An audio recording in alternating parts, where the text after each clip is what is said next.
नमस्कार दोस्तों, मैं हूँ आशीष विक्रम। और आज बहुत दुख के साथ बोलना पड़ रहा है।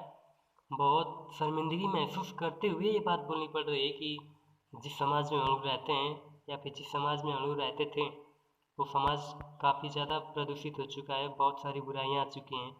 अभी कुछ दिन पहले मनीषा वाल्मीकि जी के साथ बहुत बड़ा कुकर्म हुआ। और इसे इसके पहले भी प्रियंका रेड्डी जी के साथ और निर्भया जी के साथ हो चुका है। जो ये सब घटनाएं कहीं ना कहीं यही दिखाती हैं कि इंसान अब इंसान नहीं, इंसान एक सामाजिक प्राणी नहीं, कहीं ना कहीं जानवर हो चुका है। तो दुनिया के आज के इस नक्शे को देखकर एक बेटी अपनी माँ से क्या बोलती है, इस जमाने से क्या बोलती है, मैं आज उसी बोल को, उसी आवाज़ को एक बेटी के रूप में कहना चाहता हूँ आप लोगों के सामने।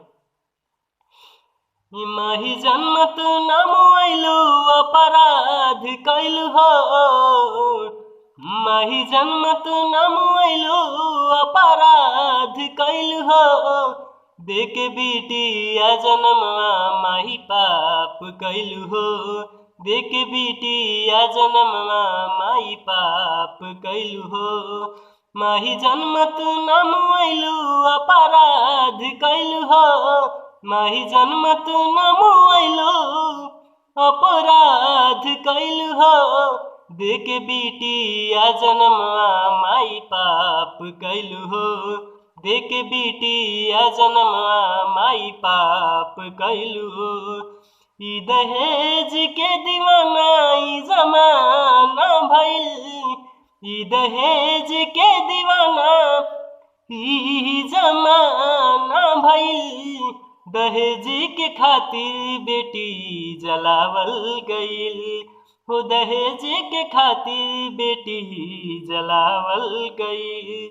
मोरे जिस्म के भूखल ई जमाना भइल, मोरे जिस्म के भूखल ई जमाना भइल, देके बिटिया जन्मवा माई पाप कैलु हो, देके बिटिया जन्मवा माई पाप कैलु हो, माही जन्मत नाम आइलु अपराध कैलु हो, माही जन्मत नाम आइलु अपराध कैलु हो, देके बिटिया जन्मवा माई पाप कैलु हो, देके बिटिया जन्मवा माई पाप कैलु हो।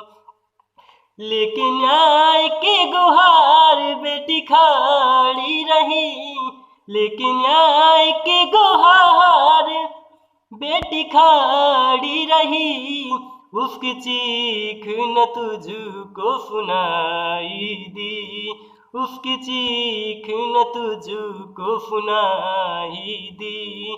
मोरे जिस्म के भूखल ई जमाना भइल, मोरे जिस्म के भूखल ई जमाना भइल, देके बिटिया जन्मवा माई पाप कैलु हो, देके बिटिया जन्मवा माई पाप कैलु हो, माही जन्मत नाम आइलु, माही जन्मत नाम आइलु अपराध कैलु हो, देके बिटिया जन्मवा माई पाप कैलु हो, देके बिटिया जन्मवा माई पाप कैलु हो।